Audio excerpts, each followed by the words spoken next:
good morning student. Today we will see the exercise of chapter number 1, gravitation. So let us see first, match the column. Match the column in the exercise. Number 1, study the entries in the following table and rewrite them, putting the connected items in a single row.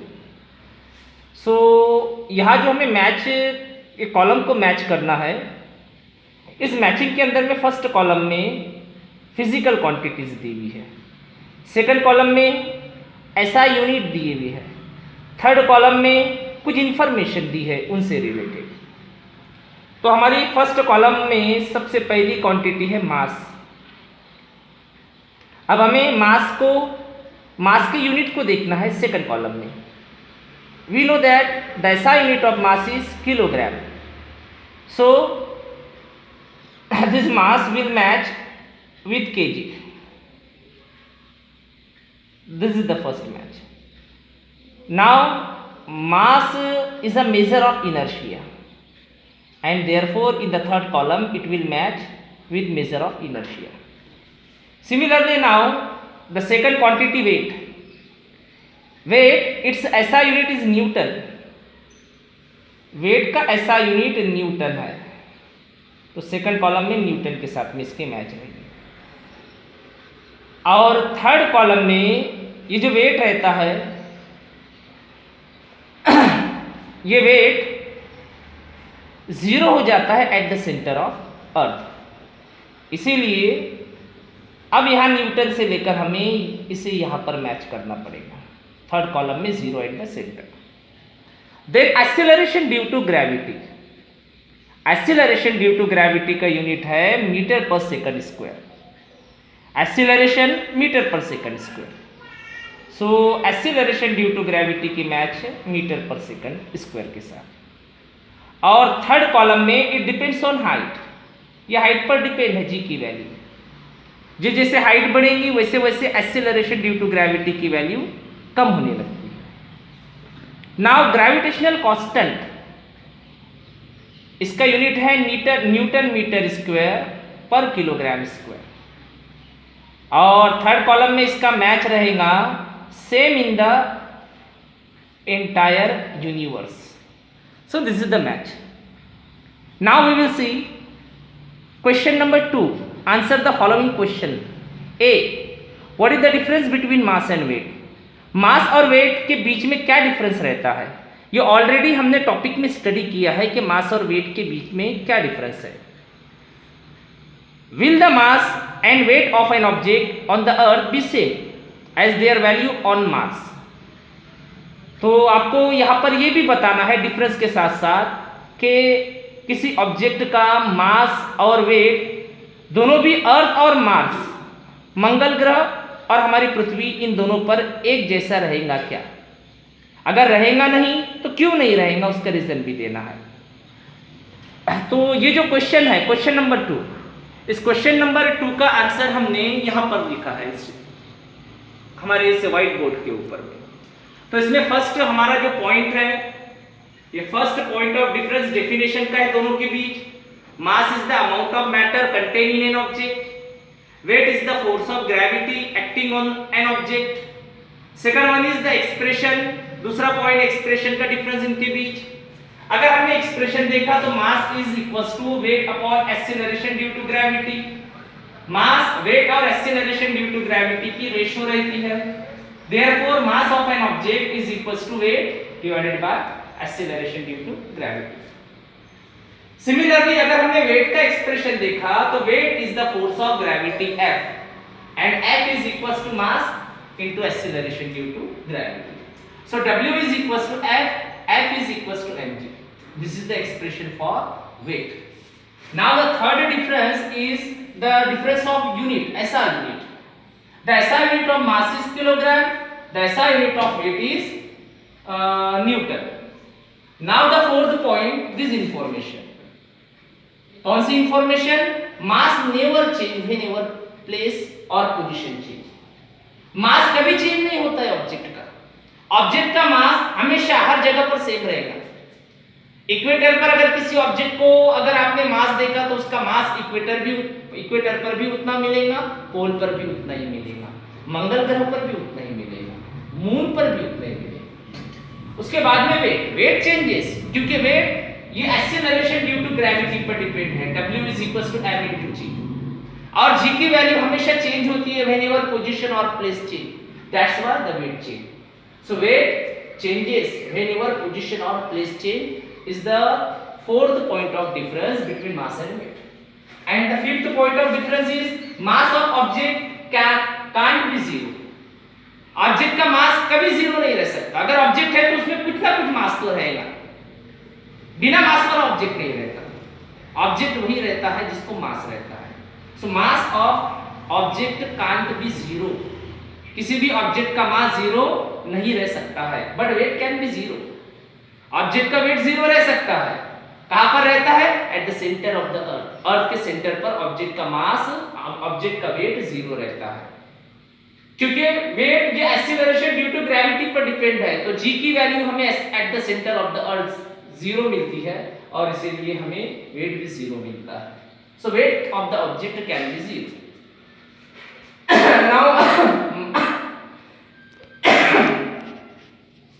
mass of an object found to be same on earth as well as on Mars, यहां moon की जगह हमें Mars लेना है। तो object का जो मास रहता है, ये मास अर्थ और मार्स इन दोनों पर, दोनों प्लैनेट पर सेम मिलेगा। किसी भी ऑब्जेक्ट का मास अर्थ और मंगल ग्रह पर, मार्स पर आपको सेम मिलेगा, but its weight found to be different, उसका वेट डिफरेंट रहता है। Reason is that the mass and radius of Mars, यहां मार्स लेना है, क्योंकि मार्स की रेडियस और मार्स का मास, रेडियस और मास ये दोनों भी हमारी अर्थ की तरह नहीं है, डिफरेंट है। हमारे अर्थ के कंपैरिजन में मार्स की रेडियस स्मॉलर आती है, उसका मास भी थोड़ा स्मॉलर है, और इसकी वजह से आपको देखने को मिलेगा कि मंगल ग्रह पर g की वैल्यू हमारे अर्थ के कंपैरिजन में 1/3 है, 1/3 है। इसीलिए आपको देखने को मिलेगा कि मंगल ग्रह पर, मार्स पर ऑब्जेक्ट का जो वेट रहता है, ये अर्थ के कंपैरिजन में जो वेट है उसके कंपैरिजन में 1/3 मिलेगा। सो आपको क्या देखने को मिलता है? Mass of an object found to be same on Earth as well as Mars, but the weight of an object can not be found to be same, it found to be different. So why? The reason is that the mass and radius of Mars is different than the Earth. Hence, value of g found to be different there. और g की value different होने की वजह से वहां पर wait भी आपको डिफरेंट मिलेगा ऑब्जेक्ट का। So this is the answer of question number 2A. Question 2A का ये आंसर है। तो ये टोटल आंसर आपको लिखना पड़ेगा और तभी जाकर आपको पूरे मार्क मिल सकते हैं। And now we will see the B question in the second question में हम B को देखेंगे। What are free fall? We are already familiar about the free fall. हमने ये टॉपिक के अंदर स्टडी किया, ये डेफिनेशन आपको टॉपिक के अंदर से लिखना है, और उसके बाद में सेकंड आता है acceleration due to gravity, this already हमारे पास में लिखा हुआ है, इसकी भी आपको टॉपिक तैयार करना है, इसकी डेफिनेशन लिखना है। उसके बाद में एस्केप वेलोसिटी की डेफिनेशन हमने समझा है, और सेंट्रीपिटल फोर्स की भी डेफिनेशन हमने समझा है। तो ये जितनी भी डेफिनेशंस है, ये डेफिनेशंस, ये टर्म्स, ये आपको टॉपिक के अंदर से फाइंड आउट करके इसका आंसर अपने आप लिखना है। अब आता है सी का answer. Right the 3 laws given by Kepler. Kepler के 3 लॉज लिखना है। केपलर के 3 लॉज भी हमने स्टडी किया है, तो आपको ये सब अपना वर्क करना है। How did they help Newton to arrive at the inverse square law of gravity? Inverse square law of gravity में न्यूटन को केपलर से कैसे हेल्प मिली, ये हमने ऑलरेडी टॉपिक स्टडी किया है। तो ये आपको कहाँ से देखना है? ये सब आपको फाइंड आउट करना है हमारे टॉपिक के अंदर से।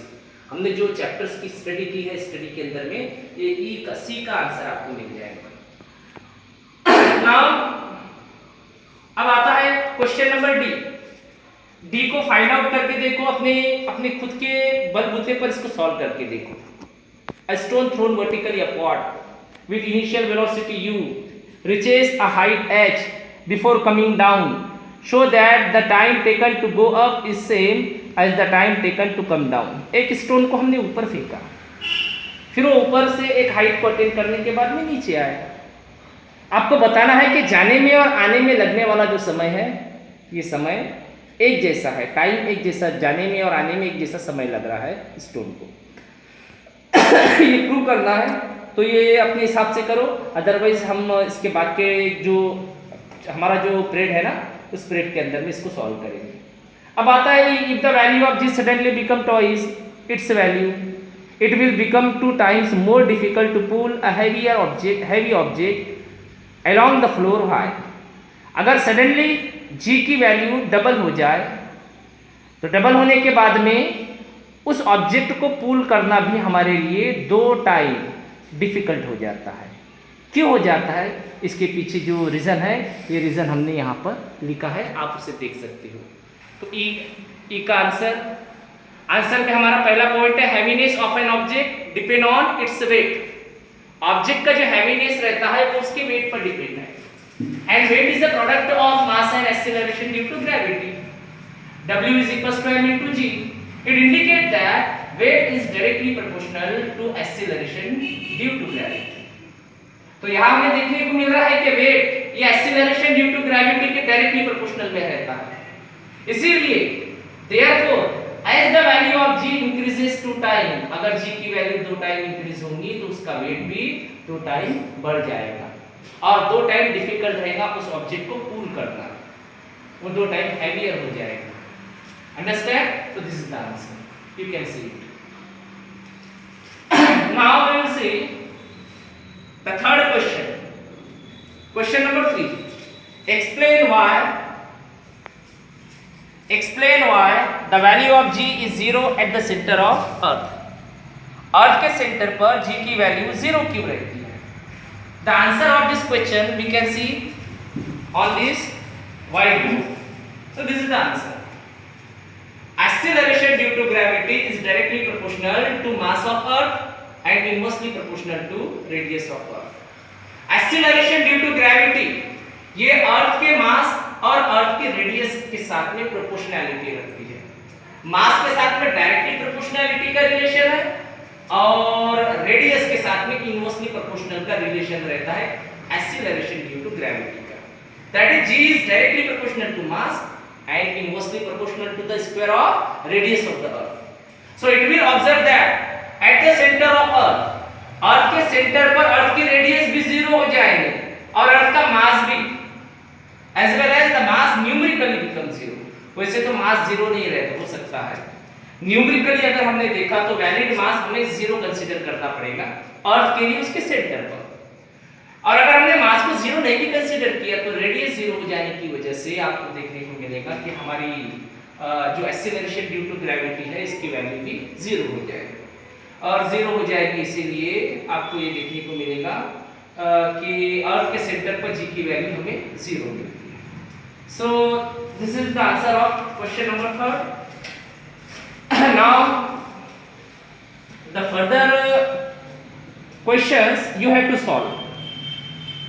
बाकी क्वेश्चन आपको सॉल्व करना है क्वेश्चन नंबर 4 और क्वेश्चन नंबर 5। इसको पहले ट्राई करो और ट्राई करने के बाद में ये न्यूमेरिकल मैं आपको समझा कर दूंगा इसके बाद के नेक्स्ट पीरियड में।